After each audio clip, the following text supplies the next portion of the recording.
మాజీ సీఎం కేసీఆర్ కు సిట్ నోటీసులు ఇవ్వడం కాంగ్రెస్ ప్రభుత్వ కుట్ర రాజకీయాలకు నిలువెత్తు నిదర్శనమని ఎమ్మెల్సీ దాసోజు శ్రవణ్ అన్నారు. కొమరంభీం జిల్లా కాగజ్ నగర్ లో ఆయన సమావేశం నిర్వహించారు. 24 నెలల్లో 2 సిట్ నోటీసులు ఇవ్వడం చరిత్రలోనే మొదటిసారని దాసోజు అన్నారు. నైతికంగా ఎదుర్కొనే దమ్ము లేక డొంకతిరుగుడు రాజకీయాలకు పాల్పడుతున్నారని ఆరోపించారు. కాంగ్రెస్ పార్టీ తలకు మాసిన నిబంధనల కారణంగా హడావుడిగా ఎన్నికల నోటిఫికేషన్ ఇచ్చారని మండిపడ్డారు. మున్సిపల్ ఎన్నికల్లో వారికి దిమ్మదిరిగేలా ఓటర్లు గుణపాఠం చెప్పాలని పిలుపునిచ్చారు.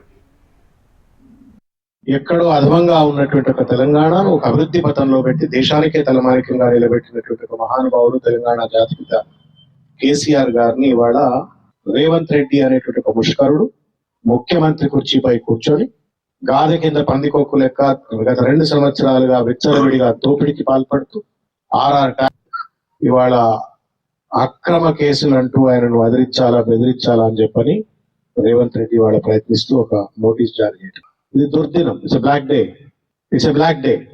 దేశంలో 24 నెలలు అండి ఈ కేసు. 23-24 నెలలు ఇది కేసు. 24 నెలలు 2 సిట్లు వేసినటువంటి ఒక ప్రభుత్వం బహుశా దేశంలో ఎవరు లేరు.